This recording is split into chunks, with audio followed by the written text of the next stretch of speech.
En 79 avant Jésus-Christ, une éruption du Vésuve ravage Pompéi. Mais Naples échappe à la catastrophe. Seuls ses habitants pourront raconter cette histoire. Aujourd'hui encore, le volcan menace de faire éruption à tout moment. Et pour comprendre ce qui s'est passé ici, il faut descendre sous terre. Oh bon sang, c'est super là-dedans. Vous verrez des caves grecques couvertes d'inscriptions mystérieuses et des sépultures qui datent du culte des morts. Ici, c'est très différent. Nous sommes au royaume du culte des morts. Des aqueducs transformés en bunkers serpentent sur des centaines de kilomètres sous la chaussée. Si jamais la terre tremble, on se fait ratatiner. La scène où s'est produit l'empereur Néron il y a 2000 ans, génial, sert de fondation à une rue tout entière. La scène sur laquelle Néron est monté se trouve juste en dessous d'une salle de bain moderne. Un monde souterrain oublié se révèle. C'est incroyable. Je ne m'attendais pas à en voir autant sous la surface. Le monde que le volcan a formé au-dessus n'est rien par rapport à ce qui se trouve au-dessous. Nous explorons les strates du temps dans les cités souterraines. Cette fois au-dessous du Vésuve.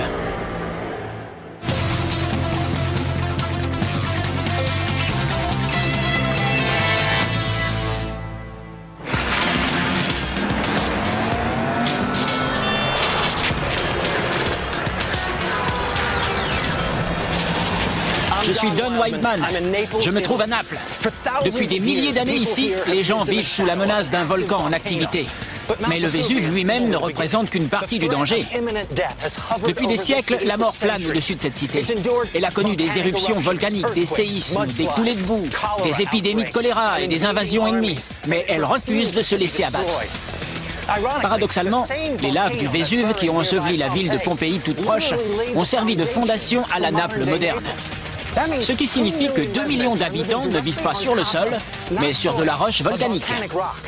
Un sol que les Grecs et les Romains ont creusé bien avant les Napolitains et qui forme une sorte de monde parallèle situé sous les rues, où l'on trouve d'antiques citernes, des abris contre les bombes et des cryptes remplies d'ossements. Peu de villes au monde disposent d'un sous-sol aussi vaste que Naples. On affirme qu'aujourd'hui, plus de 60% de la ville repose sur un véritable gruyère. 300 hectares de cavernes qui se trouvent sous chaque maison, chaque rue, chaque église et chaque pizzeria. Mais comment les habitants du petit village de pêcheurs qu'était Naples il y a près de 3000 ans ont-ils pu creuser des kilomètres de souterrains qui deviendraient des citernes, des abris et des catacombes sans le moindre outil moderne? Et comment se fait-il que la Naples moderne ne s'effondre pas sur l'ancienne? L'histoire souterraine de Naples commence il y a 400 000 ans, quand des mélanges volatiles de cendres, de roches et de gaz produits par cette région extrêmement volcanique jaillissent constamment du sol et recouvrent toute la région. Au contact de l'air, ces différents matériaux se refroidissent et durcissent pour former les soubassements de la Naples d'aujourd'hui. Quand vous creusez à Naples, vous ne trouvez pas de la terre, mais du tuf, un matériau facile à travailler mais en même temps très robuste. Le matériau parfait pour créer une ville parallèle souterraine. Mais ce que les anciens n'ont pas compris, c'est que les mêmes forces qui avaient modelé la région menaçaient de la détruire, comme la ville voisine de Pompéi allait en faire bientôt l'expérience. Le 24 août de l'an 79 avant Jésus-Christ, le sol se met à trembler. Le plus célèbre des volcans de la région, le Vésuve, commence à vomir de la fumée et des cendres. Une gigantesque explosion dont l'énergie thermique est 100 000 fois supérieure à celle dégagée par la bombe d'Hiroshima secoue le volcan. L'éruption dure plus de 24 heures. Elle projette dans l'atmosphère une colonne de cendres et de roches à plus de 18 000 mètres d'altitude. Les retombées couvrent la région de débris volcaniques sur une épaisseur de plus de 3 mètres. Ensuite, une gigantesque coulée de lave, composée de gaz et de minerais chauffés à 700 degrés, dévale la montagne à plus de 100 km à l'heure, détruisant tout sur son passage. C'est sous cette coulée volcanique que les villes de Pompéi et d'Herculanum seront pétrifiées à jamais. Naples aurait sans doute subi le même sort si un petit détail n'avait tout changé. Le vent. Un vent du nord qui chasse les cendres loin de Naples et dévie la coulée de lave qui se déverse au sud-est, épargnant le nord-ouest, c'est-à-dire Naples. Pourtant, le sol de Naples est presque entièrement composé de tuf. Si ce n'est pas l'éruption fatale à Pompéi qui a formé ce sous-sol, d'où vient-il? Peu de gens le savent, Mais près de 2000 ans avant la destruction de Pompéi, une éruption volcanique 2 fois plus puissante avait fait de cette région une terre de désolation, et ce, plusieurs siècles durant. On l'appelle l'éruption d'Avellino. Elle a englouti des villages entiers à près de 40 km à la ronde. Mais ce n'est pas tout. À 15 km du Vésuve se trouvent les champs Flégréens, ou champs ardents bordés par 40 petits volcans. Ces champs inspiraient une telle frayeur aux Romains qu'ils croyaient qu'ils étaient l'entrée de l'au-delà. Ce sont eux qui ont inspiré à Dante son enfer. Les innombrables explosions provenant de ces champs ardents ont fini par recouvrir la région de lave, de boue et de cendres, qui couche après couche ont formé le sous-sol napolitain. Aujourd'hui, la ville est bâtie au sommet de ces strates superposées que je vais pouvoir explorer en passant sous les rues. On estime à 300 hectares la superficie de cette Naples souterraine. On en connaît une centaine, mais il en reste encore 200 à découvrir.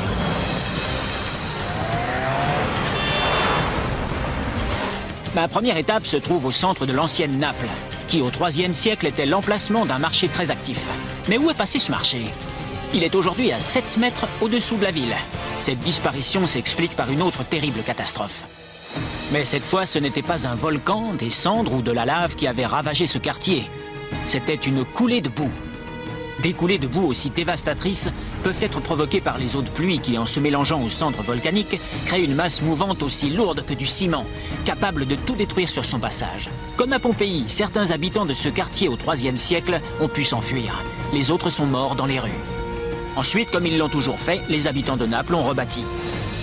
700 ans après cette coulée de boue, au tout début du Moyen-Âge, les Napolitains ont édifié une église directement sur 3 mètres d'épaisseur de boue solidifiée. Longtemps, les fidèles venus faire leur dévotion ont ignoré que, sous les bancs de l'église, se dissimulait une effroyable scène d'apocalypse. Il est probable qu'ils ne l'auraient jamais su, sans la survenue d'une autre catastrophe, la Deuxième Guerre mondiale. Bonjour Katie. Salut Don, comment va? Depuis des années, Katie Parla, une spéléologue, explore la Naples souterraine. Selon elle, ce qui se trouve sous cette église, c'est en quelque sorte le résultat spectaculaire et figé dans le temps d'une très ancienne catastrophe.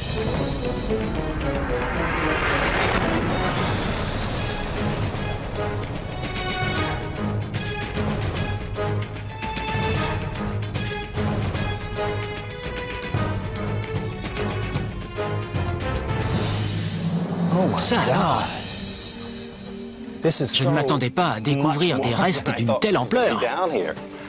C'est incroyable.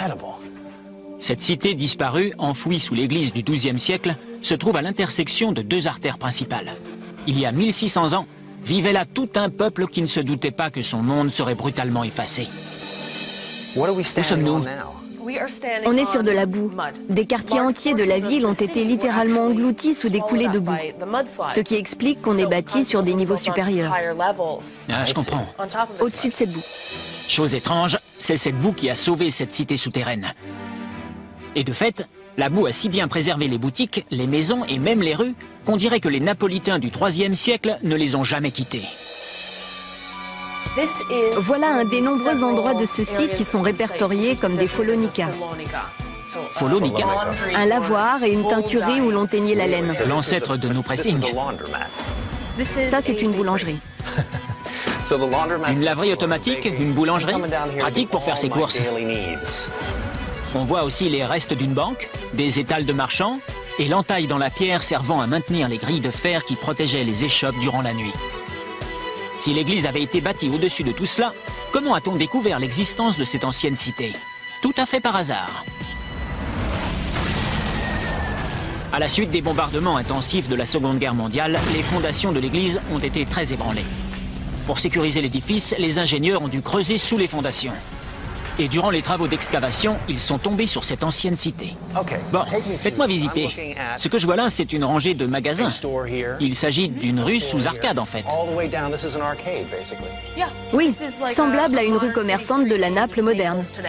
Presque identique à ce que je viens de voir au-dessus. Oui, les boutiques sont de plein pied sur la rue. Les gens entrent à la banque, à la laverie ou ils viennent manger un morceau.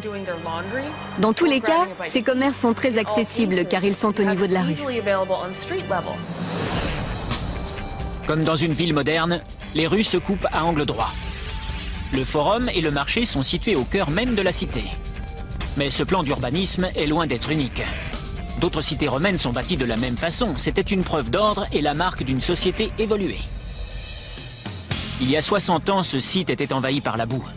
Les ingénieurs en ont déblayé plus de 40 000 mètres cubes et ils ont dégagé une immense cavité qui s'étend sous l'église et les rues avoisinantes. Pour prévenir tout risque d'effondrement, on a placé partout des voûtes pour renforcer la structure. Mais selon Katie, la solide pierre de tuf dont on s'est servi pour bâtir la vieille ville de Naples ne montre toujours aucun signe de fatigue. Ces boutiques en arcade soutiennent vaillamment le monde qui est au-dessus. Où mène ce passage? J'avais trouvé un nouveau chemin qui s'éloignait de la grande cavité dégagée. Personne ne savait où il menait. Moi, il fallait que je sache. Super confortable. On a toute la place qu'on veut ici. Je n'en crois pas mes yeux. Ce sont les piliers de la vieille église. Et on distingue sans doute l'endroit où ils sont passés pour l'excavation. Ils sont passés directement par ces trous. Il y a encore de la poterie. Ce sont des fragments de poterie qui datent de l'Antiquité, du Moyen-Âge ou d'époques plus récentes. On a simplement entassé là tous les débris trouvés pendant les travaux d'excavation. C'est incroyable. Regardez-moi ça, ce sont de véritables pièces de musée. En fait, cette salle ne faisait pas partie de la cité romaine, mais de l'église du XIIe siècle édifiée sur le site de la coulée de boue. Et d'après Katie, cette salle romane où l'on a entassé des débris pourrait bien être une crypte datant du XIIe siècle. Cet orifice, c'est celui de l'évacuation métallique qui donne sur la rue. On comprend bien à quel point on est bas par rapport au niveau de la ville moderne. On a d'abord les Grecs de l'Antiquité, puis les Romains, ensuite le Moyen-Âge, et enfin l'époque moderne, au sommet. Un millefeuille de plus de 2000 ans. 2000 ans d'histoire empilés les uns sur les autres se trouvent sous ces rues. Si l'on feuillette ces strates, on découvrira d'anciennes fondations qui en soutiennent de plus récentes, et avec un peu de chance, on trouvera des quartiers entiers conservés dans la boue. Mais la Naples souterraine n'aurait sans doute pas résisté sans la puissance destructrice de la nature. Une force destructrice qui a contribué à créer et parfois à protéger un ancien monde parallèle. Pour le meilleur ou pour le pire, ce volcan géant couvre toujours à l'horizon. On ne peut pas entrer dans une maison, un restaurant ni un hôtel sans tomber sur une représentation du Vésuve. Le volcan domine le paysage à la fois littéralement et culturellement. Les Napolitains sont hantés par cette éventualité que leur ville puisse disparaître, comme Herculanum et Pompéi.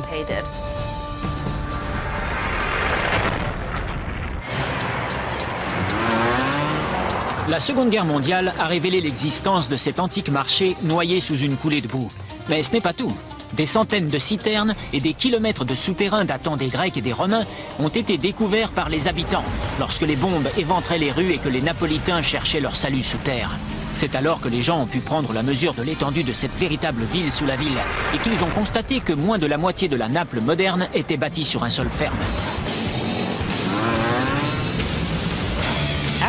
Après cette découverte des souterrains, nombre d'archéologues et d'aventuriers se sont lancés à la recherche de trésors perdus dans cet immense labyrinthe qui s'étend sous la cité.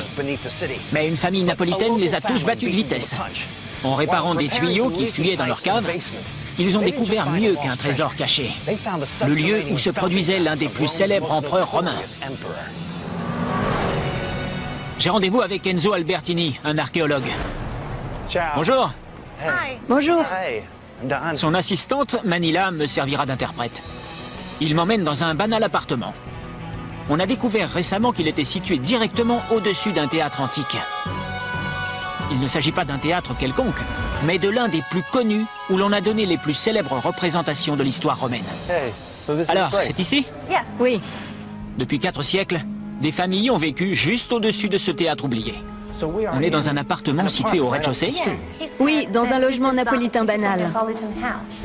Mais ce qu'on découvre au-dessous n'a rien de banal. Oh là là, c'est géant. Voilà un spectacle peu ordinaire. Des années durant, ces Napolitains ont vécu sans se douter que les parois de leur chambre reposaient sur les murs du plus scabreux des théâtres, celui de l'empereur Néron.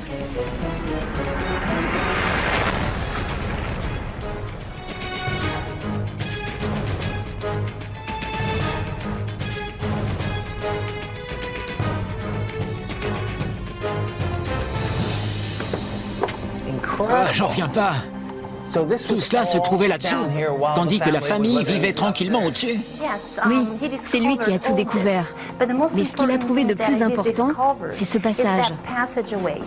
Un couloir qui permettait à Néron de passer de cet endroit du théâtre à un autre sans se faire voir. Le théâtre où nous nous trouvons date d'avant les Romains. Enzo pense qu'à l'origine, il y avait là un théâtre grec. Les Romains ont conquis cette région en 327 avant Jésus-Christ. Quelque temps plus tard, ils ont bâti leur propre théâtre sur les ruines du précédent. L'édifice faisait 27 mètres de haut sur près de 35 mètres de large. Il avait une grande ouverture de scène et 7000 places assises. Des couloirs secrets permettaient à Néron de passer d'une salle à l'autre sans être vu. Le théâtre avait même ses bains entièrement revêtus de marbre, réservés à l'empereur. Ce théâtre était l'édifice le plus impressionnant de la Naples romaine. On entre dans le passage de l'empereur? Oui. Celui qu'empruntait Néron? Oui, il passait par là. Nous mettons nos pas dans ceux de l'empereur. Absolument. Mais qu'est-ce que Néron venait faire là? Néron était l'un des plus féroces empereurs que Rome ait connu. Un fou qui, selon la rumeur, aurait incendié Rome, sa propre capitale, en l'an 64 de notre ère, pour pouvoir agrandir son somptueux palais. Mais ce que l'on sait moins, c'est qu'il était obsédé par le théâtre, et qu'il montait lui-même sur scène pour se lancer dans des tirades aussi décousues qu'interminables. À cette époque, les acteurs étaient considérés comme la lie de la société romaine, ce qui rendait ses prestations encore plus incongrues. À Naples, Néron avait trouvé le moyen de captiver, ou plutôt de capturer son public. Tout le temps qu'il était sur scène, personne n'avait le droit de quitter les gradins. On raconte que des femmes ont été contraintes d'accoucher pendant ces spectacles interminables et que des hommes ont dû feindre d'être morts pour pouvoir quitter les lieux. Ce théâtre où il se produisait il y a près de 2000 ans était devenu un lieu mythique. Mais tout récemment, on a découvert qu'il existait bel et bien, à 5 mètres au-dessous de cet appartement. Voilà donc le théâtre. C'est magnifique. C'est monumental. C'est la partie qui servait de scène au théâtre. On est sur la scène? Sur une partie de la scène. Celle où Néron est monté. Et elle se trouve juste au-dessous d'une salle de bain moderne. Quelle ironie du sort. Mais près de 2000 ans plus tard, comment ce théâtre est-il toujours debout? Et comment peut-il soutenir l'immeuble d'habitation bâti juste au-dessus? La tâche a été rude. Les Romains savaient qu'il s'agissait d'une zone extrêmement sismique. Mais en fabriquant des briques avec le tuf qu'ils extrayaient des carrières voisines, ils ont réussi à édifier un monument fait pour durer. Qu'est-ce que c'est? Regardez. Très astucieux. C'est comme ça que tout l'ouvrage a été bâti. Ils taillaient les pierres l'une après l'autre et les ajustaient pour qu'elles s'emboîtent. En fait, ils sont taillés exprès. Pour qu'elles s'ajustent. Très ingénieux. Une idée de génie. Les Romains avaient compris qu'en cas de tremblement de terre, les ondes sismiques se propageraient en diagonale et non horizontalement. C'est pourquoi ils ont disposé leurs briques suivant ce schéma pour absorber au maximum le choc sismique. Malgré cela, moins d'un an après les représentations que Néron a données ici, un tremblement de terre a détruit le théâtre. Avec le déclin de l'Empire romain, ces ruines sont tombées dans l'oubli. Comme on ne disposait pas de bulldozer pour nettoyer la zone, la Naples actuelle s'est édifiée peu à peu sur les ruines du passé. Mais ce qu'on oubliera moins facilement, c'est cette dernière représentation donnée par Néron. Elle a eu lieu en l'an 64, soit 15 ans avant la grande éruption du Vésuve. Quelques années plus tôt, Néron avait tenté de noyer sa propre mère dans la baie de Naples. La nuit de la représentation, la ville et le Vésuve paraissaient calmes, mais très loin sous la terre, le sol tremblait déjà, comme c'est souvent le cas à Naples. À en croire la légende, un séisme s'est produit durant le spectacle. Mais Néron ne s'est pas interrompu. Au contraire, il a contraint l'assistance à demeurer dans le théâtre qu'on avait bouclé. Certains auraient pris ce séisme comme un mauvais présage, mais pas Néron. Lui prétendait que son spectacle avait tant ému les dieux que ceux-ci lui manifestaient leur approbation. 4 ans après cette représentation légendaire, Néron se suicide à Rome. Le Sénat s'est retourné contre lui. Et plutôt que de subir la mort par flagellation, l'empereur préfère mettre fin à ses jours. Ses derniers mots seront « Quel artiste le monde perd avec moi ?»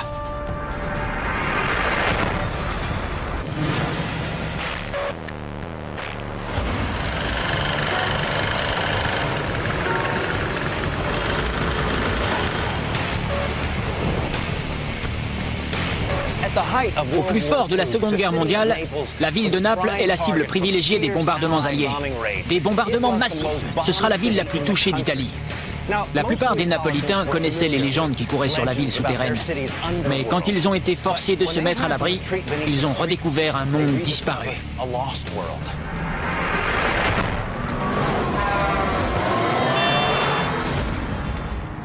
Manila. Bonjour.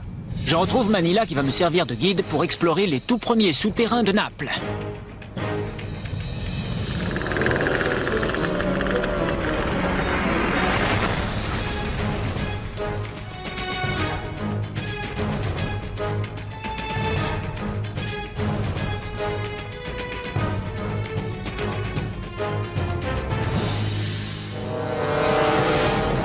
On descend très profond. Oui, c'est incroyable. C'est immense. Comment expliquer la présence de 400 km de tunnels et de cavernes? Tout a commencé il y a 2500 ans, quand les Grecs ont commencé à exploiter les carrières de tuf pour bâtir leur cité juste au-dessus. 150 ans plus tard, quand les Romains prennent possession de la région, ils utilisent les trous des carrières comme citernes pour s'approvisionner en eau. Ils entreprennent de modifier les lieux et de creuser leurs propres tunnels et citernes. Autrement dit, il y a 2500 ans, là où je me trouve, je serais sous plus de 30 mètres d'eau, à l'intérieur de la source qui alimentait Naples. Regardez ça. C'est un puits ouvert.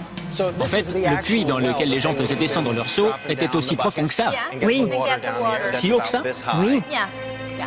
C'est renversant. C'était l'un des systèmes hydrauliques les plus perfectionnés et les plus vastes de cette époque, étant donné la taille des ouvrages nécessaires pour acheminer l'eau jusqu'ici. Contrairement aux autres cités romaines, dont les sources étaient toujours situées sur une colline, la source de Naples se trouvait à un niveau extrêmement bas. Les Romains étaient des experts en aqueducs, mais à Naples, ils ont dû accomplir de véritables prouesses. Comme il leur fallait une pente constante pour transporter l'eau, ils n'avaient pas d'autre choix que de passer sous terre. Au lieu de bâtir des arches en élévation, les ingénieurs romains ont dû creuser des tunnels dans le tuf pour maintenir cette pente constante depuis la source jusqu'au centre de la cité. Certaines portions de ces tunnels se trouvent encore à plus de 30 mètres au-dessous des rues. Ils alimentaient les différentes citernes et finalement les puits situés dans les artères qui sont au-dessus. Je progresse dans l'un des systèmes d'adduction d'eau les plus perfectionnés de l'Antiquité. Oh my God. Oh là là. Wow. C'est somptueux. Oh, this is beautiful. C'est resté dans l'état dans lequel c'était. C'est une citerne. Oui.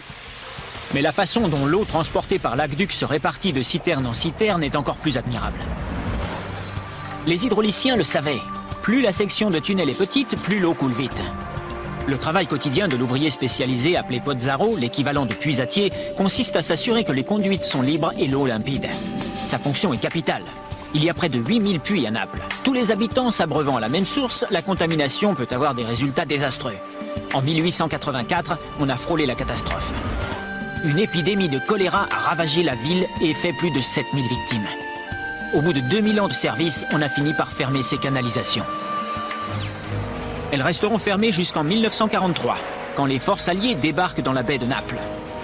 À l'inverse d'Hitler, qui avait fait bâtir des bunkers à Berlin et dans les principales villes, Mussolini n'a rien prévu pour ses concitoyens en temps de guerre. Heureusement pour les Napolitains, les profondes et robustes cavernes de tuf ont fait office d'abri souterrain.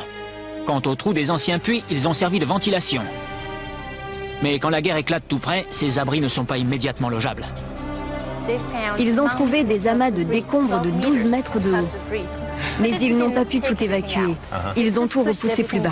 Ils ont tout tassé pour pouvoir se donner une base. La base d'origine se trouvait enfouie sous 10 mètres de gravats. Depuis la fin du 19e siècle, les Napolitains s'étaient servis des souterrains comme de décharges.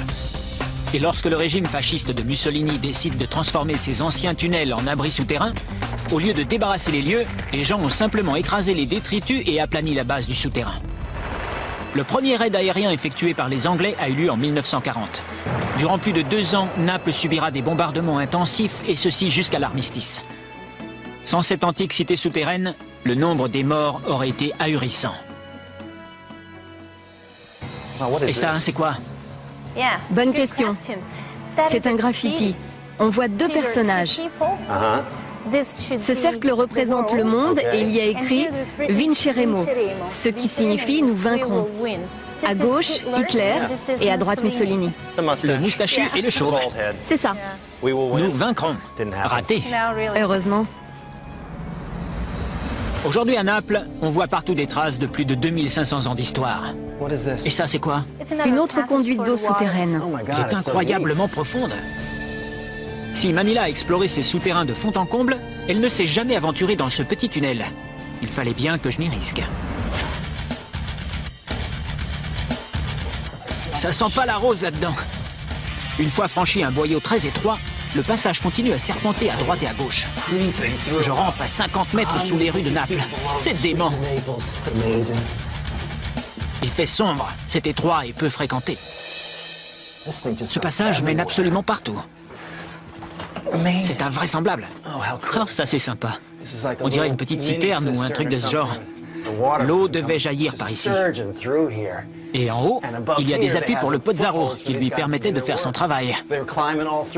Et pour ça, il devait s'appuyer tout le parcours que j'ai fait. Et là-bas, oh, ça continue. C'est sans fin. Il fait un peu plus frais ici, presque froid. On descend un peu plus profond, je crois. Il n'y a pas de fin en vue. Ah, on continue. Une ouverture encore plus petite. Oh, bon sang. Et qu'est-ce que c'est? Un trou encore plus petit, par lequel on peut passer à condition de se contorsionner. Nous sommes dans une zone hautement sismique. Il y a sans cesse des tremblements de terre. Le Vésuve est toujours actif. J'espère que la terre ne va pas trembler, parce que sinon, on est cuit. 50 mètres au-dessus de moi, les habitants de la ville de Naples vaquent à leurs occupations.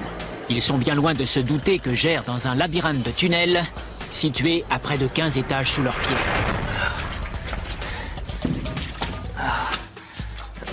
Un autre tunnel qui descend.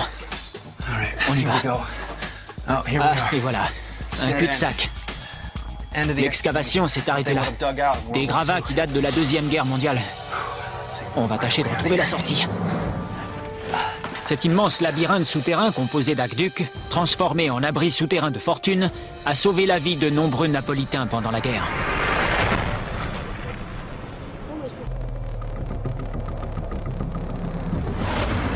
Tous les jours, les Napolitains vivent sous la menace de la mort. Depuis 2000 ans, ils subissent des guerres, des épidémies, des coulées de boue et bien entendu des éruptions volcaniques. Rien d'étonnant que cette ville soit obsédée par l'au-delà. Son sous-sol est truffé de cryptes et de sépultures remplies d'ossements. Mais il y a un lieu encore plus étrange que les autres où des centaines de gens se pressaient pour rendre un culte à des cadavres anonymes. Un lieu où les morts mènent une existence très particulière. Je vais retrouver le grand spécialiste de la Naples souterraine. Salut Enzo! L'archéologue Enzo Albertini et son interprète Paolo. Ils vont me montrer un monde souterrain consacré aux morts. Ils me font entrer dans une église baroque qui ressemble beaucoup à d'autres églises qu'on peut voir à Naples. Mais au-dessous se trouve une autre église, identique, dont l'accès a été très strictement réglementé par le cardinal de Naples en personne depuis les années 1960. Néanmoins, aujourd'hui, Enzo a obtenu la permission d'y entrer. Nous voilà au seuil du plus secret des mondes, le royaume des morts.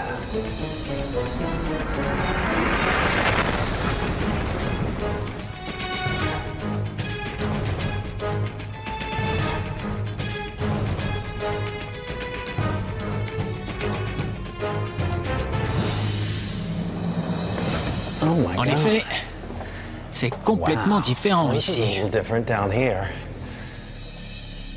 Tous les éléments qui se trouvent ici sont dédiés au culte des morts. Ici, nous sommes dans le lieu du culte des morts. Et il faut dire que l'ambiance est un peu inquiétante et macabre. Qui étaient ces gens qui vouaient un culte aux morts? Et comment se fait-il que ce site souterrain soit si rigoureusement réglementé? C'était un groupe clandestin qui trouvait la paix dans ces sépultures souterraines. Les adeptes de ce culte adoptaient littéralement des crânes ou des ossements anonymes qu'ils venaient visiter tous les jours. Plus de 2000 crânes ont trouvé refuge dans ce lieu souterrain. Beaucoup de ces sépultures anonymes remontent à 1656, date à laquelle une gigantesque épidémie a fait 150 000 morts, près de la moitié des habitants de Naples. Leurs tombes ont été scellées et oubliées sous cette église, jusqu'au XXe siècle, quand une nouvelle catastrophe a frappé la ville de Naples. Beaucoup d'Italiens sont morts au cours des 2 guerres mondiales et n'ont jamais pu être enterrés chez eux. Désireuses de pouvoir se recueillir dans un endroit clos, les familles qui avaient perdu un être cher rendaient visite à ces dépouilles anonymes, remplaçant un mort ou un disparu par un crâne sans identité. Le culte des morts était né. Ce culte n'avait rien de répréhensible. Cela faisait du bien à ces gens, non? Le lien entre les vivants et les morts a toujours existé, plus ou moins. Mais à Naples particulièrement, ce lien a pris la forme d'une relation d'échange. Je prierai pour toi, à condition que tu me fasses une petite faveur, parce que moi, je suis encore vivant. C'était donnant-donnant. Il y avait un échange de services entre les vivants et les morts. Ah, venez voir ça! Ce sont de véritables ossements humains?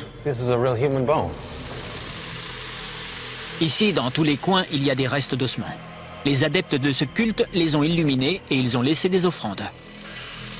Et leurs familles adoptives se sont assurées que ces restes étaient soigneusement disposés. Comme vous pouvez le voir, tous ces crânes ne sont jamais disposés face à face.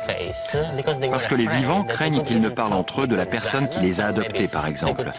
C'est pour ça qu'ils sont placés de face. Tu peux me parler, mais ne parle pas de moi aux autres. C'est comme avec les amis. Mais les adeptes de ce culte ne comblaient pas seulement le vide causé par la perte d'un membre de leur famille.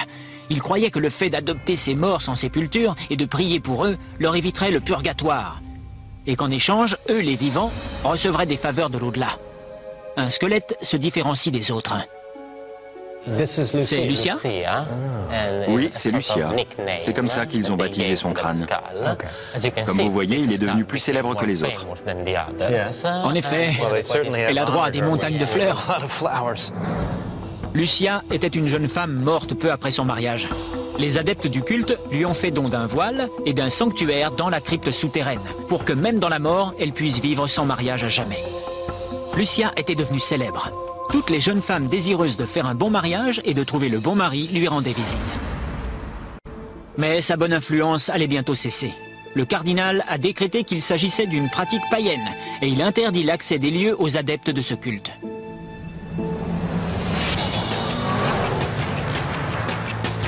Mais ce culte des morts n'était ni le dernier ni le premier des rites funéraires dans une ville où le destin peut frapper à chaque instant. Les rues de Naples sont parsemées de statues et de monuments élevés en l'honneur de leurs citoyens les plus illustres. C'est une façon pour les Napolitains du XXIe siècle de mettre en valeur leurs ancêtres. Mais sous cette église médiévale, vous verrez que les habitants de Naples avaient une façon plus horrifiante d'honorer leurs morts.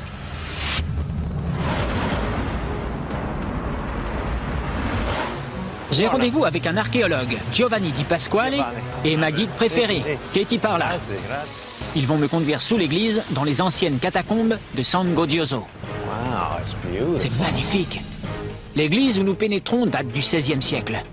Mais les vastes caveaux qui se trouvent en dessous ont été creusés à la main dans le tuf au IVe siècle.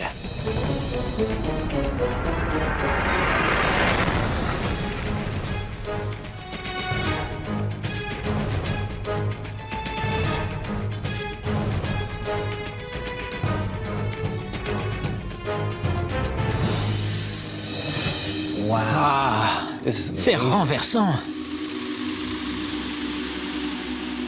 Ce cimetière souterrain est gigantesque. Mais à l'origine, il n'était pas prévu pour contenir autant de défunts. On aperçoit l'église juste au-dessus. À quoi servait cette ouverture? Au XVIe siècle, ce caveau servait de crypte familiale, et c'est par cette trappe qu'on y descendait les morts. Je comprends. Mais où sont les corps? En fait, nous sommes à 2 mètres au-dessus des tombes. Et ils sont toujours au-dessous? La vie n'était pas rose à la fin du Moyen-Âge. Heureux étaient ceux qui atteignaient 30 ans. Plus tard, en 1656, une épidémie de choléra ravage la ville. 600 personnes meurent tous les jours pendant 8 interminables mois. Les autorités n'arrivent plus à suivre. On fait creuser aussi vite que possible un monde souterrain et une véritable cité des morts se crée ainsi sous terre. Oh grand Dieu! Et qu'est-ce que c'est? Il s'agit de 2 nobles dont les crânes ont été séparés du corps et dont on a incrusté le squelette dans ce mur. Ah, attends voir. Pourquoi les a-t-on séparés? Au XVIe siècle, c'est la mode de détacher la tête du corps. On façonnait des portraits avec des squelettes, ce qui renseignait sur l'identité des morts. Ici, on voit le mari et la femme qui se tiennent la main. C'est un peu morbide. Cette incrustation funéraire était réservée à l'aristocratie. À cette époque, seuls les nobles pouvaient se permettre de dépenser une fortune pour se faire bâtir une crypte et se faire immortaliser dans la pierre de tuf. À cette époque, on jugeait de mauvais goût de montrer le corps entier. C'est pourquoi on enlevait la tête. Mais les morts avaient encore bien des histoires à nous raconter. Encore un tunnel. Ces compartiments-là sont plus petits et entièrement différents de ceux qu'on a vus tout à l'heure. Les corps étaient placés en position fétale dans le réceptacle. Il y a même un trou pour y loger la tête pour que le corps soit bien équilibré. On trouve partout ces niches pourvues de récipients.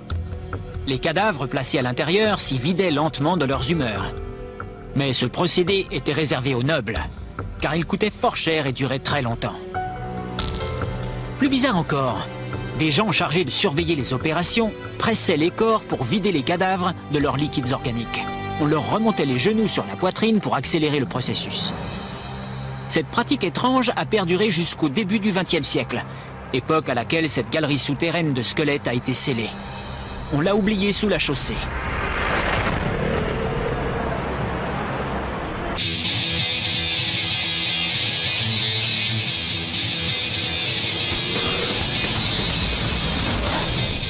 Comme dans beaucoup de villes modernes, à Naples, les graffitis posent un problème. Mais c'est un problème qui ne date pas d'aujourd'hui. Ici, les gens écrivent sur les murs depuis des milliers d'années. Pour un archéologue, les graffitis ne sont pas gênants. Au contraire, ce sont de précieux indices pour découvrir les secrets du passé à condition de savoir les décrypter. Les origines de Naples, on les trouve profondément enfouies sous cette colline, à 10 km du Vésuve. Elle remonte au 5e siècle avant Jésus-Christ, mais elle recèle d'autres secrets. Le docteur Enzo Albertini a découvert une caverne gigantesque sous le cimetière attenant à une église médiévale. Sur les murs de cette caverne, on a trouvé des inscriptions dans une langue étrange et mystérieuse qu'aujourd'hui encore on est incapable de déchiffrer. Il s'agit d'une zone interdite au public. Bonjour, mais j'avais l'autorisation de visiter cette ancienne carrière, grâce à laquelle on avait bâti Naples et d'examiner les mystérieux messages laissés par les tout premiers Napolitains. Gina, une collègue d'Enzo, ferait l'interprète. Je me prépare. Il faut mettre ce harnachement. On allait descendre dans cette ancienne carrière, mais ce ne serait pas du gâteau. Je ne m'attendais pas à ça. On a toute une caserne de pompiers à notre disposition. Les pompiers de Naples avaient fourni le treuil mécanique et les harnais. La descente s'annonçait dangereuse, dans un conduit extrêmement étroit. Rares sont ceux qui ont eu la permission de s'y aventurer. Dites-moi, c'est très profond? Ça fait 42 mètres de profondeur. 42 mètres? Ça représente une sacrée descente. Soyez prudents. Et voilà. On est paré? Allez-y. Non, non, après vous. D'accord.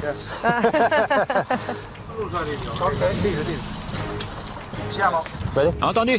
On y va. Je m'enfonce à 40 mètres sous un cimetière napolitain et je remonte 2400 ans en arrière.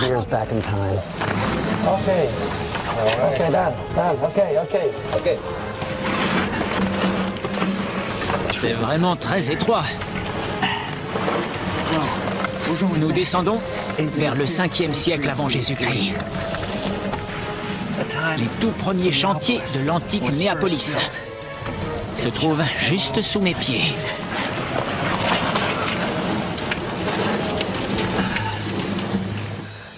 Oh bon sang, c'est stupéfiant. C'est pas possible. Oh, c'est trop beau. Cette carrière est l'une des plus vastes qu'on ait découvertes non loin du Vésuve. Les Grecs ont extrait une telle quantité de tuf sur ce site qu'on pourrait y faire tenir un immeuble de 10 étages. Il y a près de 2500 ans, une intense activité régnait ici. Je me serais trouvé au milieu d'ouvriers de l'Antiquité en train de tailler la roche pour construire cette cité. On estime qu'ici, ils ont extrait 50 000 tonnes de tuf. Alors pourquoi ont-ils cessé? Après un siècle d'exploitation, les Grecs ont jugé qu'il était trop dangereux de poursuivre. Le danger qui les a poussés à partir, ce n'était pas seulement les éruptions volcaniques, mais aussi les tremblements de terre. L'entrée originelle de la carrière s'est effectivement effondrée il y a 2000 ans. Autrement dit, cette carrière souterraine a été fermée pendant tout ce temps. Mais comment se fait-il que la ville située au-dessus ne se soit pas effondrée sur cette carrière? L'église qui est au-dessus exerce des tonnes de pression sur ce gruyère. Les Grecs, qui étaient très astucieux, ont donné à cette caverne une forme de carafe, afin que ses parois obliques répartissent mieux la charge qu'exerce le terrain au-dessus. Dans la plupart des sites souterrains abandonnés, les générations suivantes se sont contentées de condamner les accès et les conduits d'extraction avec des planches de bois recouvertes de tuf et de terre. Et assez vite, l'existence même de cette carrière et d'autres sites a été oubliée. Mais 2000 ans plus tard, quand Enzo la découvre, il tombe sur un autre mystère. Ces inscriptions, il faut encore les étudier. Il y a beaucoup de mystères dans ce caveau. Premier mystère, pourquoi a-t-on exploité cette roche ici et pas ailleurs? Second mystère, pourquoi ont-ils écrit des choses sur ces murs? À côté des coups de burin, on voit d'énigmatiques caractères grecs gravés dans le tuf. Mais le sens de ces inscriptions nous échappe. On ne connaît rien de semblable non seulement dans la région, mais nulle part ailleurs au monde. C'est une découverte archéologique de premier plan. Que signifient ces symboles? Selon Enzo, il pourrait s'agir d'un code utilisé par les ouvriers, sans doute des esclaves, pour communiquer entre eux. Quand les bâtisseurs grecs avaient besoin d'un certain type de pierre pour édifier un temple, ils en passaient commande et un esclave entreprenait de la tailler. Quand il y avait changement d'équipe, l'esclave laissait à la suivante les consignes pour poursuivre le travail. Ce qui intrigue tous les experts, c'est que ces messages n'ont pas de schéma récurrent. On suppose que ces inscriptions pourraient se fonder vaguement sur l'alphabet grec. Ceux qui les gravaient étaient des esclaves d'origine étrangère. Ils mélangeaient peut-être leur propre langue et la langue grecque de leur maître, ce qui a donné ces inscriptions mystérieuses. Mais tant qu'on ne trouvera pas la clé pour les déchiffrer, le sens de ces très vieux symboles nous échappera.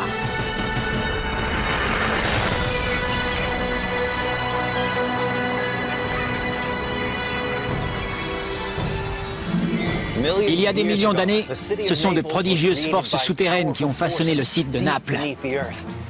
Depuis que les Grecs, les premiers, y ont bâti une cité, on a creusé son sous-sol volcanique, créant ainsi un monde parallèle truffé d'anciennes citernes, transformé en super bunkers ou en cryptes pleines d'ossements sous la chaussée.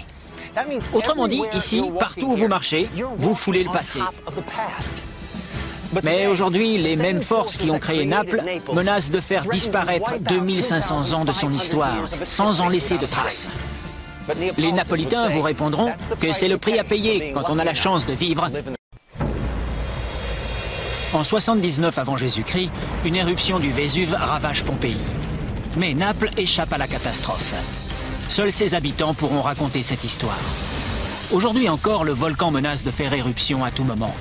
Et pour comprendre ce qui s'est passé ici, il faut descendre sous terre. Oh bon sang, c'est super là-dedans. Vous verrez des caves grecques couvertes d'inscriptions mystérieuses et des sépultures qui datent du culte des morts. Ici, c'est très différent. Nous sommes au royaume du culte des morts. Des aqueducs transformés en bunkers serpentent sur des centaines de kilomètres sous la chaussée. Si jamais la terre tremble, on se fait ratatiner. La scène où s'est produit l'empereur Néron il y a 2000 ans, génial, sert de fondation à une rue tout entière. La scène sur laquelle Néron est monté se trouve juste en dessous d'une salle de bain moderne. Un monde souterrain oublié se révèle. C'est incroyable. Je ne m'attendais pas à en voir autant sous la surface. Le monde que le volcan a formé au-dessus n'est rien par rapport à ce qui se trouve au-dessous. Nous explorons les strates du temps dans les cités souterraines. Cette fois au-dessous du Vésuve.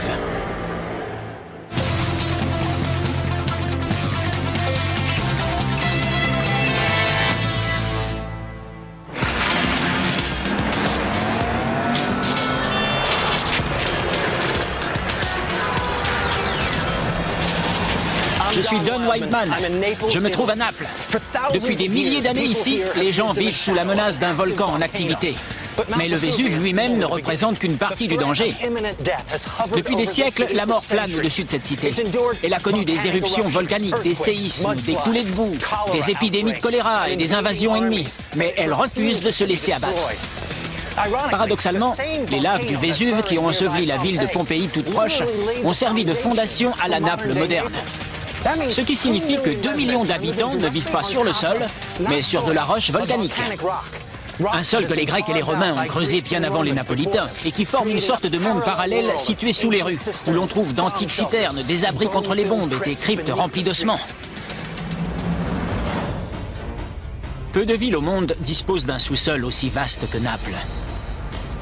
On affirme qu'aujourd'hui, plus de 60% de la ville repose sur un véritable gruyère. 300 hectares de cavernes qui se trouvent sous chaque maison, chaque rue, chaque église et chaque pizzeria. Mais comment les habitants du petit village de pêcheurs qu'était Naples il y a près de 3000 ans ont-ils pu creuser des kilomètres de souterrains qui deviendraient des citernes, des abris et des catacombes sans le moindre outil moderne? Et comment se fait-il que la Naples moderne ne s'effondre pas sur l'ancienne? L'histoire souterraine de Naples commence il y a 400 000 ans, quand des mélanges volatiles de cendres, de roches et de gaz produits par cette région extrêmement volcanique jaillissent constamment du sol et recouvrent toute la région. Au contact de l'air, ces différents matériaux se refroidissent et durcissent pour former les soubassements de la Naples d'aujourd'hui. Quand vous creusez à Naples, vous ne trouvez pas de la terre, mais du tuf, un matériau facile à travailler mais en même temps très robuste. Le matériau parfait pour créer une ville parallèle souterraine. Mais ce que les anciens n'ont pas compris, c'est que les mêmes forces qui avaient modelé la région menaçaient de la détruire, comme la ville voisine de Pompéi allait en faire bientôt l'expérience. Le 24 août de l'an 79 avant Jésus-Christ, le sol se met à trembler. Le plus célèbre des volcans de la région, le Vésuve, commence à vomir de la fumée et des cendres. Une gigantesque explosion dont l'énergie thermique est 100 000 fois supérieure à celle dégagée par la bombe d'Hiroshima secoue le volcan. L'éruption dure plus de 24 heures. Elle projette dans l'atmosphère une colonne de cendres et de roches à plus de 18 000 mètres d'altitude. Les retombées couvrent la région de débris volcaniques sur une épaisseur de plus de 3 mètres. Ensuite, une gigantesque coulée de lave, composée de gaz et de minerais chauffés à 700 degrés, dévale la montagne à plus de 100 km à l'heure, détruisant tout sur son passage. C'est sous cette coulée volcanique que les villes de Pompéi et d'Herculanum seront pétrifiées à jamais. Naples aurait sans doute subi le même sort si un petit détail n'avait tout changé. Le vent. Un vent du nord qui chasse les cendres loin de Naples et dévie la coulée de lave qui se déverse au sud-est, épargnant le nord-ouest, c'est-à-dire Naples. Pourtant, le sol de Naples est presque entièrement composé de tuf. Si ce n'est pas l'éruption fatale à Pompéi qui a formé ce sous-sol, d'où vient-il? Peu de gens le savent, mais près de 2000 ans avant la destruction de Pompéi, une éruption volcanique 2 fois plus puissante avait fait de cette région une terre de désolation, et ce, plusieurs siècles durant. On l'appelle l'éruption d'Avellino. Elle a englouti des villages entiers à près de 40 km à la ronde. Mais ce n'est pas tout. À 15 km du Vésuve se trouvent les champs Flégréens, ou champs ardents bordés par 40 petits volcans. Ces champs inspiraient une telle frayeur aux Romains qu'ils croyaient qu'ils étaient l'entrée de l'au-delà. Ce sont eux qui ont inspiré à Dante son enfer. Les innombrables explosions provenant de ces champs ardents ont fini par recouvrir la région de lave, de boue et de cendres, qui couche après couche ont formé le sous-sol napolitain. Aujourd'hui, la ville est bâtie au sommet de ces strates superposées que je vais pouvoir explorer en passant sous les rues. On estime à 300 hectares la superficie de cette Naples souterraine. On en connaît une centaine, mais il en reste encore 200 à découvrir.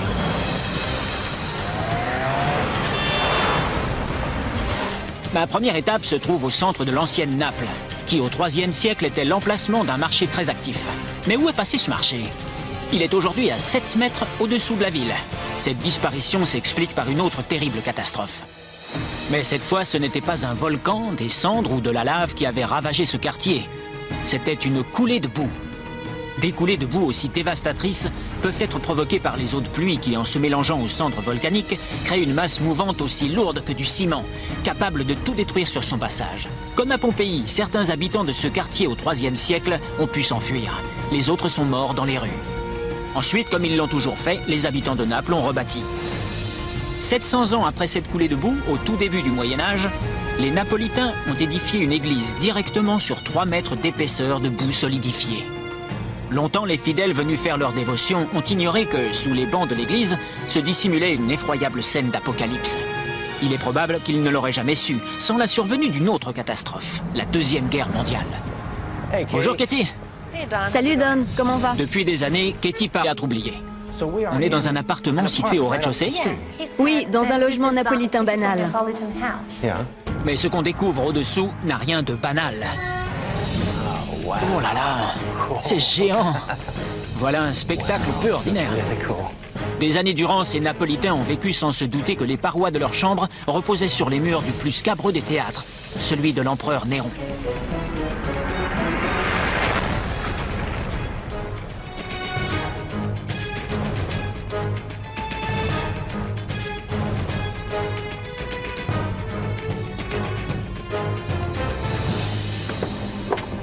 Ah, j'en reviens pas.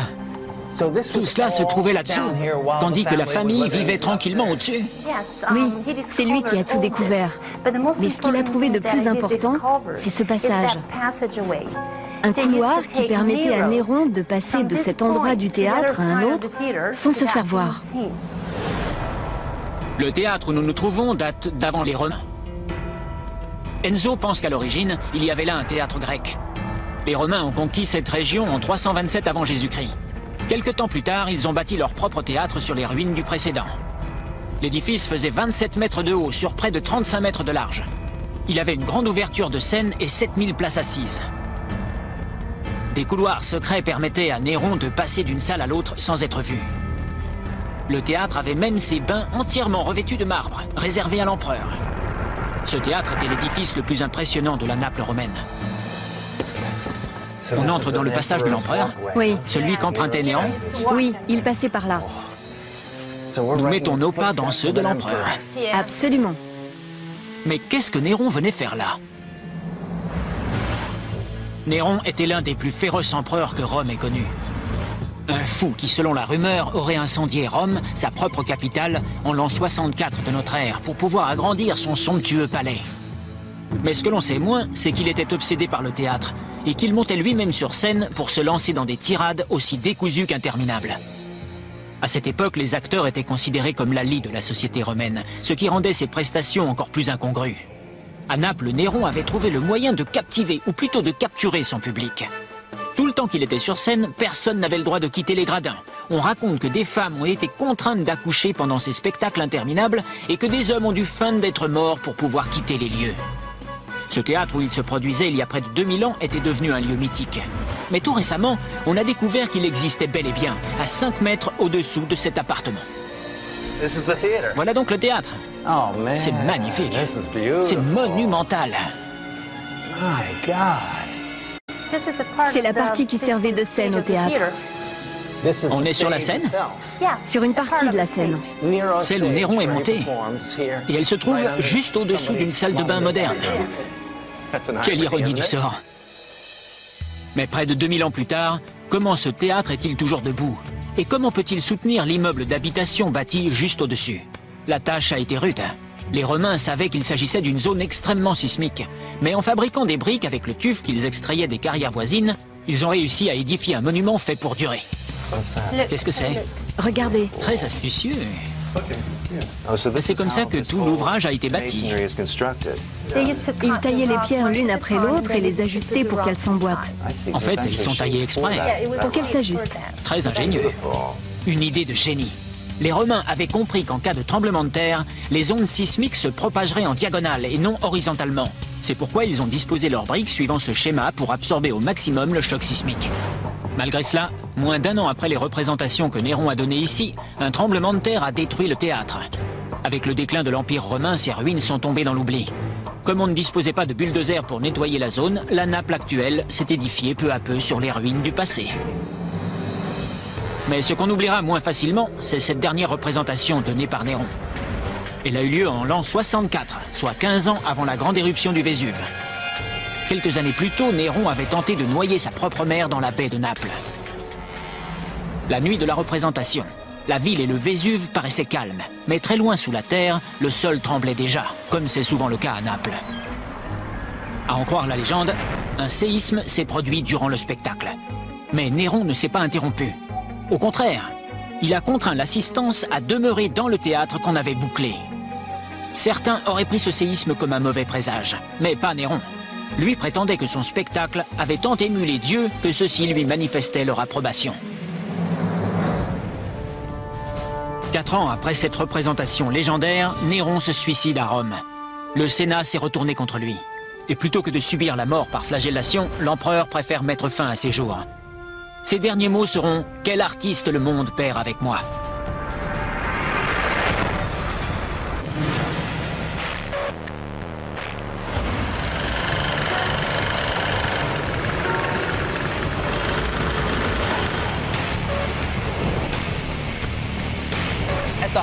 Au plus fort de la Seconde Guerre mondiale, la ville de Naples est la cible privilégiée des bombardements alliés. Des bombardements massifs. Ce sera la ville la plus touchée d'Italie. La plupart des Napolitains connaissaient les légendes qui couraient sur la ville souterraine. Mais quand ils ont été forcés de se mettre à l'abri, ils ont redécouvert un monde disparu.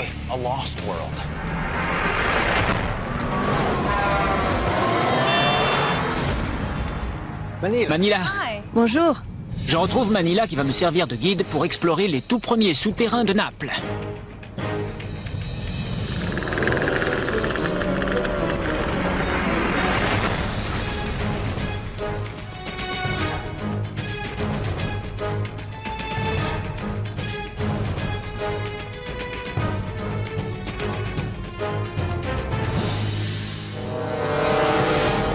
On descend très profond.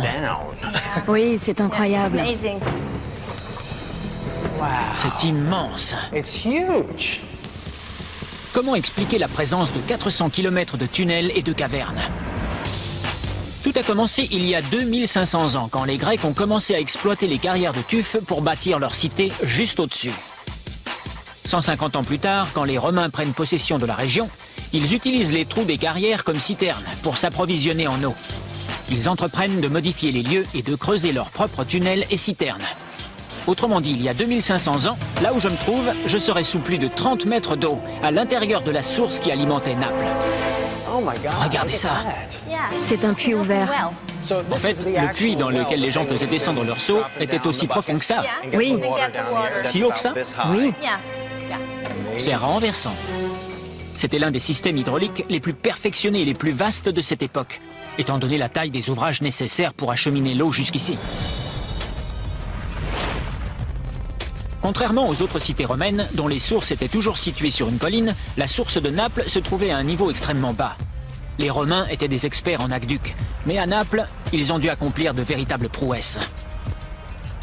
Comme il leur fallait une pente constante pour transporter l'eau, ils n'avaient pas d'autre choix que de passer sous terre. Au lieu de bâtir des arches en élévation, les ingénieurs romains ont dû creuser des tunnels dans le tuf pour maintenir cette pente constante depuis la source jusqu'au centre de la cité. Certaines portions de ces tunnels se trouvent encore à plus de 30 mètres au-dessous des rues. Ils alimentaient les différentes citernes et finalement les puits situés dans les artères qui sont au-dessus. Je progresse dans l'un des systèmes d'adduction d'eau les plus perfectionnés de l'Antiquité. Oh my God. Oh là là. Wow. C'est somptueux. Oh, this is beautiful. C'est resté dans l'état dans lequel c'était. C'est une citerne. Oui. Mais la façon dont l'eau transportée par l'aqueduc se répartit de citerne en citerne est encore plus admirable. Les hydrauliciens le savaient. Plus la section de tunnel est petite, plus l'eau coule vite. Le travail quotidien de l'ouvrier spécialisé appelé pozzaro, l'équivalent de puisatier, consiste à s'assurer que les conduites sont libres et l'eau limpide. Sa fonction est capitale. Il y a près de 8000 puits à Naples. Tous les habitants s'abreuvant à la même source, la contamination peut avoir des résultats désastreux. En 1884, on a frôlé la catastrophe. Une épidémie de choléra a ravagé la ville et fait plus de 7000 victimes. Au bout de 2000 ans de service, on a fini par fermer ces canalisations. Elles resteront fermées jusqu'en 1943, quand les forces alliées débarquent dans la baie de Naples. À l'inverse d'Hitler, qui avait fait bâtir des bunkers à Berlin et dans les principales villes, Mussolini n'a rien prévu pour ses concitoyens en temps de guerre. Heureusement pour les Napolitains, les profondes et robustes cavernes de tuf ont fait office d'abri souterrain. Quant aux trous des anciens puits, ils ont servi de ventilation. Mais quand la guerre éclate tout près, ces abris ne sont pas immédiatement logeables. Ils ont trouvé des amas de décombres de 12 mètres de haut. Mais ils n'ont pas pu tout évacuer. Ils ont tout repoussé plus bas. Ils ont tout tassé pour pouvoir se donner une base. La base d'origine se trouvait enfouie sous 10 mètres de gravats. Depuis la fin du 19e siècle, les Napolitains s'étaient servis des souterrains comme de décharges. Et lorsque le régime fasciste de Mussolini décide de transformer ces anciens tunnels en abris souterrains, au lieu de débarrasser les lieux, les gens ont simplement écrasé les détritus et aplani la base du souterrain. Le premier raid aérien effectué par les Anglais a eu lieu en 1940. Durant plus de 2 ans, Naples subira des bombardements intensifs, et ceci jusqu'à l'armistice. Sans cette antique cité souterraine, le nombre des morts aurait été ahurissant. Et ça, c'est quoi? Bonne question. C'est un graffiti. On voit 2 personnages. Ce cercle représente le monde et il y a écrit « Vinceremo », ce qui signifie « nous vaincrons ». À gauche, Hitler et à droite, Mussolini. Le moustachu et le chauve. C'est ça. Nous vaincrons. Raté. Heureusement. Aujourd'hui à Naples, on voit partout des traces de plus de 2500 ans d'histoire. Et ça, c'est quoi? Une autre conduite d'eau souterraine. Elle est incroyablement profonde. Si Manila a exploré ses souterrains de fond en comble, elle ne s'est jamais aventurée dans ce petit tunnel. Il fallait bien que je m'y risque. Ça sent pas la rose là-dedans. Une fois franchi un boyau très étroit, le passage continue à serpenter à droite et à gauche. Je rampe à 50 mètres sous les rues de Naples. C'est dément. Il fait sombre, c'est étroit et peu fréquenté. Ce passage mène absolument partout. C'est invraisemblable. Oh, ça c'est sympa. On dirait une petite citerne ou un truc de ce genre. L'eau devait jaillir par ici. Et en haut, il y a des appuis pour le Pozzaro qui lui permettaient de faire son travail. Et pour ça, il devait s'appuyer tout le parcours que j'ai fait. Et là-bas, oh, ça continue. C'est sans fin. Il fait un peu plus frais ici, presque froid. On descend un peu plus profond, je crois. Il n'y a pas de fin en vue. Ah, on continue. Une ouverture encore plus petite. Oh, bon sang. Et qu'est-ce que c'est? Un trou encore plus petit, par lequel on peut passer à condition de se contorsionner. Nous sommes dans une zone hautement sismique. Il y a sans cesse des tremblements de terre. Le Vésuve est toujours actif. J'espère que la terre ne va pas trembler, parce que sinon, on est cuit. 50 mètres au-dessus de moi, les habitants de la ville de Naples vaquent à leurs occupations. Ils sont bien loin de se douter que j'erre dans un labyrinthe de tunnels situé à près de 15 étages sous leurs pieds.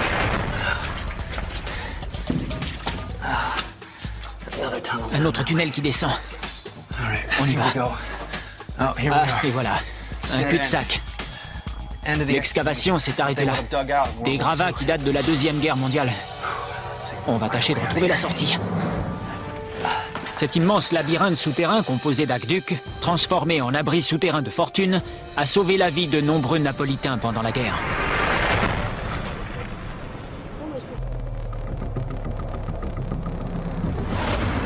Tous les jours, les Napolitains vivent sous la menace de la mort. Depuis 2000 ans, ils subissent des guerres, des épidémies, des coulées de boue et bien entendu des éruptions volcaniques. Rien d'étonnant que cette ville soit obsédée par l'au-delà. Son sous-sol est truffé de cryptes et de sépultures remplies d'ossements. Mais il y a un lieu encore plus étrange que les autres où des centaines de gens se pressaient pour rendre un culte à des cadavres anonymes. Un lieu où les morts mènent une existence très particulière. Je vais retrouver le grand spécialiste de la Naples souterraine. Salut Enzo! L'archéologue Enzo Albertini et son interprète Paolo. Ils vont me montrer un monde souterrain consacré aux morts. Ils me font entrer dans une église baroque qui ressemble beaucoup à d'autres églises qu'on peut voir à Naples. Mais au-dessous, là, une spéléologue explore la Naples souterraine. Selon elle, ce qui se trouve sous cette église, c'est en quelque sorte le résultat spectaculaire et figé dans le temps d'une très ancienne catastrophe.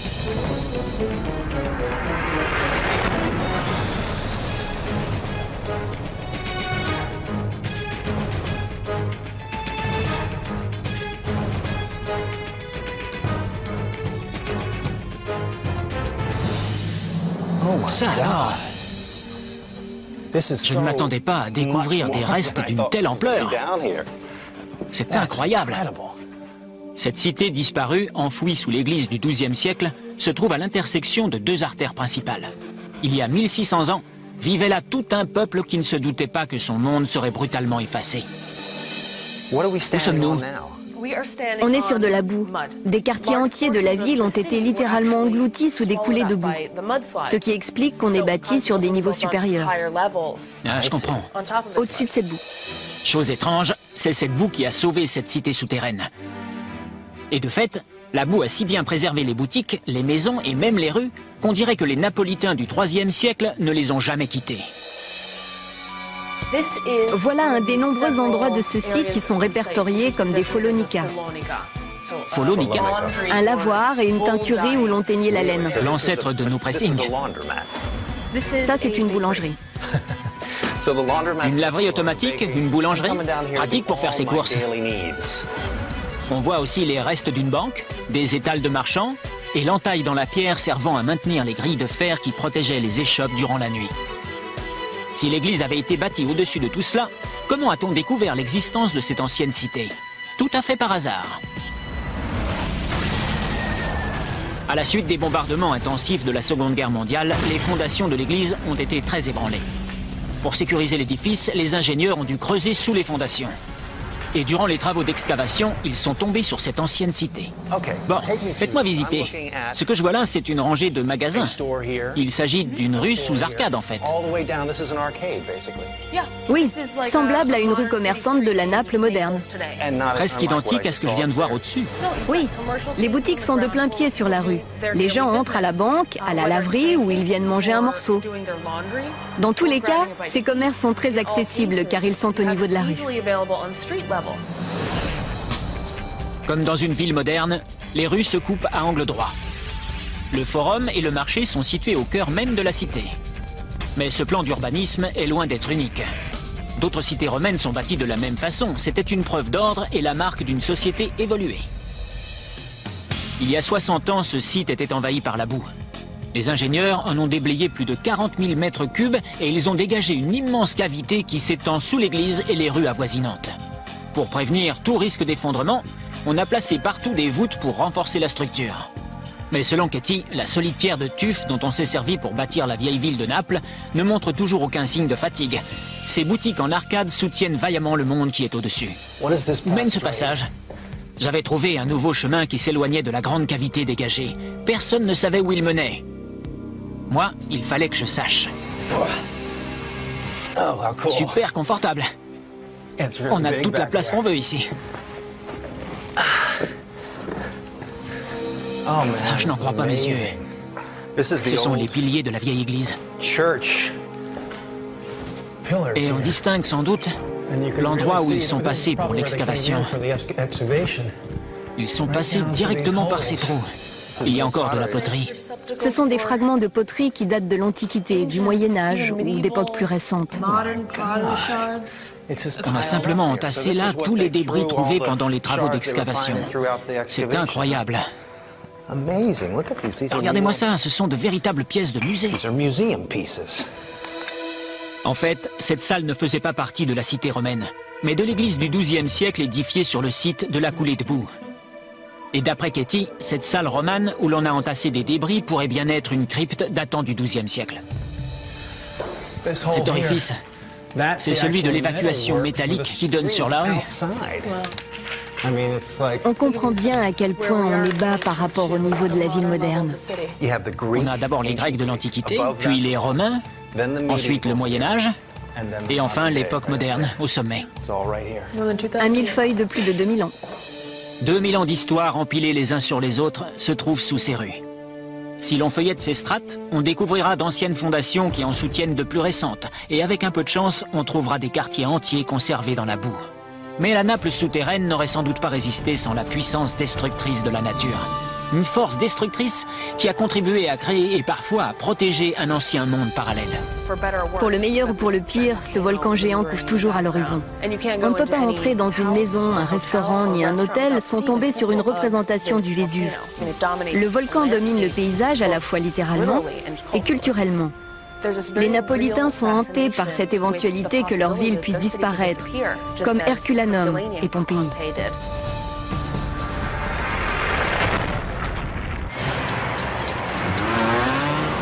La Seconde Guerre mondiale a révélé l'existence de cet antique marché noyé sous une coulée de boue. Mais ce n'est pas tout. Des centaines de citernes et des kilomètres de souterrains datant des Grecs et des Romains ont été découverts par les habitants lorsque les bombes éventraient les rues et que les Napolitains cherchaient leur salut sous terre. C'est alors que les gens ont pu prendre la mesure de l'étendue de cette véritable ville sous la ville et qu'ils ont constaté que moins de la moitié de la Naples moderne était bâtie sur un sol ferme.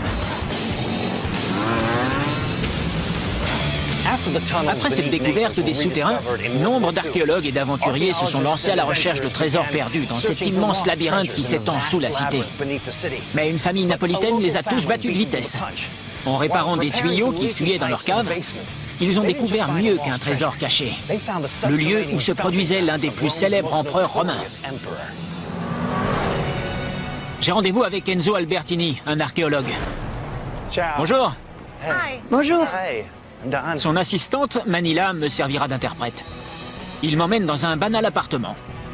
On a découvert récemment qu'il était situé directement au-dessus d'un théâtre antique. Il ne s'agit pas d'un théâtre quelconque, mais de l'un des plus connus où l'on a donné les plus célèbres représentations de l'histoire romaine. Alors, c'est ici? Oui. Depuis 4 siècles, des familles ont vécu juste au-dessus de ce se trouve une autre église, identique, dont l'accès a été très strictement réglementé par le cardinal de Naples en personne depuis les années 1960. Néanmoins, aujourd'hui, Enzo a obtenu la permission d'y entrer. Nous voilà au seuil du plus secret des mondes, le royaume des morts.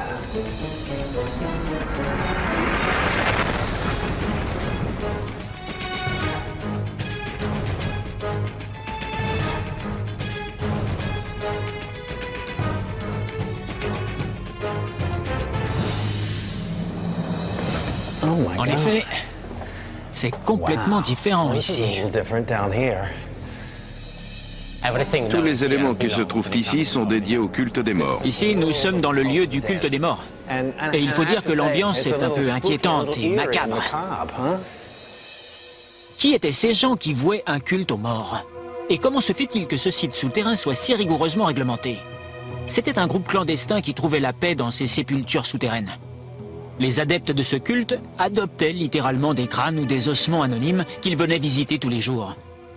Plus de 2000 crânes ont trouvé refuge dans ce lieu souterrain. Beaucoup de ces sépultures anonymes remontent à 1656, date à laquelle une gigantesque épidémie a fait 150 000 morts, près de la moitié des habitants de Naples.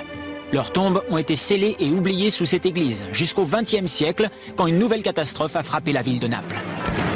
Beaucoup d'Italiens sont morts au cours des 2 guerres mondiales et n'ont jamais pu être enterrés chez eux. Désireuses de pouvoir se recueillir dans un endroit clos, les familles qui avaient perdu un être cher rendaient visite à ces dépouilles anonymes, remplaçant un mort ou un disparu par un crâne sans identité. Le culte des morts était né. Ce culte n'avait rien de répréhensible.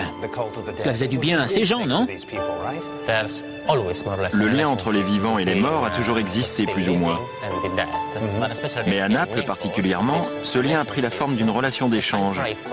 Je prierai pour toi, à condition que tu me fasses une petite faveur, parce que moi, je suis encore vivant. C'était donnant-donnant. Il y avait un échange de services entre les vivants et les morts. Ah, venez voir ça! Ce sont de véritables ossements humains? Ici, dans tous les coins, il y a des restes d'ossements. Les adeptes de ce culte les ont illuminés et ils ont laissé des offrandes. Et leurs familles adoptives se sont assurées que ces restes étaient soigneusement disposés. Comme vous pouvez le voir, tous ces crânes ne sont jamais disposés face à face. Parce que les vivants craignent qu'ils ne parlent entre eux de la personne qui les a adoptés, par exemple. C'est pour ça qu'ils sont placés de face.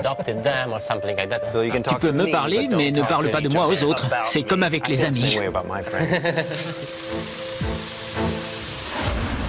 Mais les adeptes de ce culte ne comblaient pas seulement le vide causé par la perte d'un membre de leur famille. Ils croyaient que le fait d'adopter ces morts sans sépulture et de prier pour eux leur éviterait le purgatoire. Et qu'en échange, eux, les vivants, recevraient des faveurs de l'au-delà. Un squelette se différencie des autres. C'est Lucia? Oui, c'est Lucia. C'est comme ça qu'ils ont baptisé son crâne. Comme vous voyez, il est devenu plus célèbre que les autres. En effet, elle a droit à des montagnes de fleurs. Lucia était une jeune femme morte peu après son mariage. Les adeptes du culte lui ont fait don d'un voile et d'un sanctuaire dans la crypte souterraine, pour que même dans la mort, elle puisse vivre sans mariage à jamais. Lucia était devenue célèbre. Toutes les jeunes femmes désireuses de faire un bon mariage et de trouver le bon mari lui rendaient visite. Mais sa bonne influence allait bientôt cesser. Le cardinal a décrété qu'il s'agissait d'une pratique païenne et il interdit l'accès des lieux aux adeptes de ce culte.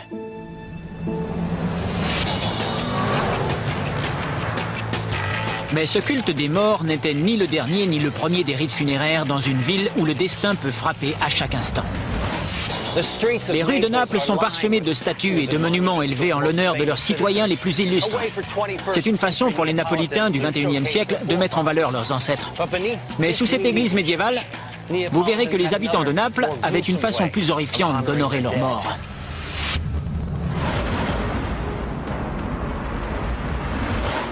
J'ai rendez-vous avec un archéologue, Giovanni Di Pasquale, et ma guide préférée, Katie Parla. Ils vont me conduire sous l'église, dans les anciennes catacombes de San Godioso. C'est magnifique. L'église où nous pénétrons date du XVIe siècle. Mais les vastes caveaux qui se trouvent en dessous ont été creusés à la main dans le tuf au IVe siècle.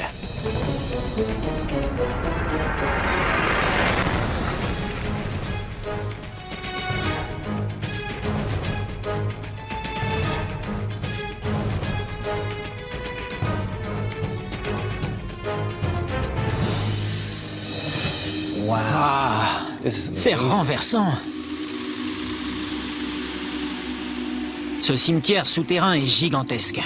Mais à l'origine, il n'était pas prévu pour contenir autant de défunts. On aperçoit l'église juste au-dessus. À quoi servait cette ouverture? Au XVIe siècle, ce caveau servait de crypte familiale, et c'est par cette trappe qu'on y descendait les morts. Je comprends. Mais où sont les corps? En fait, nous sommes à 2 mètres au-dessus des tombes. Et ils sont toujours au-dessous? La vie n'était pas rose à la fin du Moyen-Âge. Heureux étaient ceux qui atteignaient 30 ans. Plus tard, en 1656, une épidémie de choléra ravage la ville. 600 personnes meurent tous les jours pendant 8 interminables mois. Les autorités n'arrivent plus à suivre. On fait creuser aussi vite que possible un monde souterrain et une véritable cité des morts se crée ainsi sous terre. Oh grand Dieu! Et qu'est-ce que c'est? Il s'agit de 2 nobles dont les crânes ont été séparés du corps et dont on a incrusté le squelette dans ce mur. Attends voir. Pourquoi les a-t-on séparés? Au XVIe siècle, c'est la mode de détacher la tête du corps. On façonnait des portraits avec des squelettes, ce qui renseignait sur l'identité des morts. Ici, on voit le mari et la femme qui se tiennent la main. C'est un peu morbide. Cette incrustation funéraire était réservée à l'aristocratie.